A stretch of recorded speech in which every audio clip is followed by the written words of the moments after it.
યુટ્યુબના પૈસા ક્યાં ક્યાં વાપરીશ. કેમ છો બધા? આઈ હોપ કે તમે બધા મજામાં હશો, સારા હશો, તમારા ધંધા પાણીમાં તેજી હશે ને તમે તંદુરસ્ત હશો, તાજા હશો. હું તમને યુટ્યુબના પૈસા હું ક્યાં વાપરીશ, શું કરીશ, શું નહીં, એ બધું તમને આજના વ્લોગમાં કહીશ. જેથી તમે આખો વિડીયો જોજો, તમને ખબર પડે કે હું પૈસાના ક્યાં ક્યાં વાપરીશ. તો મારું પહેલું કામ એ હશે કે હું યુટ્યુબમાંથી જે હું કમાઈશ, જે મારી પહેલી આવક હશે, એ આવકમાંથી મારા માતાજી જે કહેશે એ હું કરીશ. ને કેમ કે એમાં એવું છે કે હું જે ગમે તે કામ કરું, ચાહે 10 રૂપિયાનું હોય કે ચાહે 10 લાખનું હોય, પણ પહેલો ભાગ મારા માતાજીનો હોય. એના માટે હું પહેલો ભાગ મારા માતાજીને આપીશ, પછી બીજું બધું કામ કરીશ. તો મારું બીજું કામ એ હશે કે મારા પપ્પાને રિટાયરમેન્ટ આપવી છે. કેમ કે મારા પપ્પાને 2 વખત હાર્ટ એટેક આવેલો છે અને ડૉક્ટરનું કહેવું એવું છે કે અમને આરામની જરૂર છે અને એ ઘરની પરિસ્થિતિને લીધે મારા પપ્પા રિટાયરમેન્ટ લઈ નથી શકતા. એના માટે મારે એમને રિટાયરમેન્ટ આપવી છે.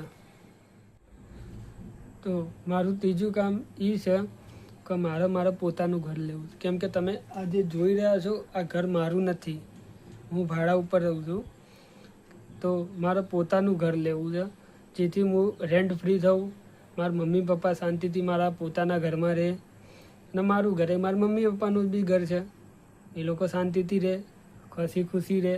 બસ મારે એટલું જ હોવું છે.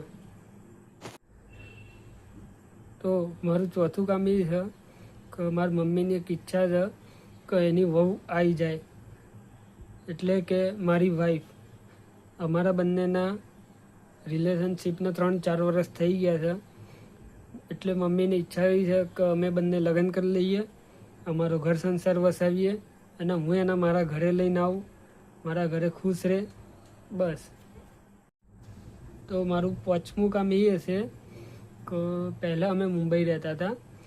તો મુંબઈમાં એવું હતું કે ગણપતિ વિસર્જનના ટાઈમે મારા પપ્પા અને એમના બધા ભાઈબંધો બધા ભેગા થઈને વિસર્જનના દિવસે જે લોકો વિસર્જનમાં જાય એ લોકોને પાણીની બોટલ, નાસ્તો આ બધું આપતા હતા. તો મારી ઈચ્છા છે કે હું એ કામને આગળ લઉં. કેમ કે ગણપતિ વિસર્જનમાં મોટા ગણપતિ તો મુંબઈ માટે તો લાલબાગ જ છે. તો એ લોકો માટે સેવા કરીએ થોડી ઘણી, એ ઈચ્છા છે મારી. તો મને એ કામ કરવામાં મજા આવે છે કે ગણપતિ લઈને જતા હોય ને આપણે એમને ચા નાસ્તો આપીએ, પાણી આપીએ, તો એ લોકોને બી થોડી એનર્જી મળી જાય, થોડો એમને બી મજા આવે, આપણને બી મજા આવે ને આપણને બી આશીર્વાદ મળી જાય. બહુ થઈ ગયું.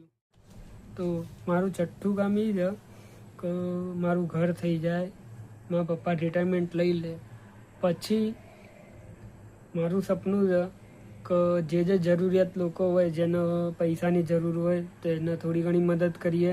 પછી કોઈને સમજો કે નોકરીની જરૂર છે તો નોકરીની જરૂર કરી આપીશું.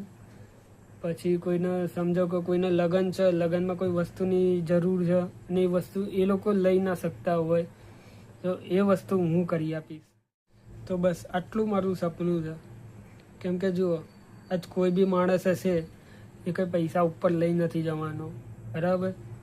એના કરતાં અહીંયા 3-4 માણસની દુવા લઈને ઉપર જઈએ તો સૌથી સારું છે.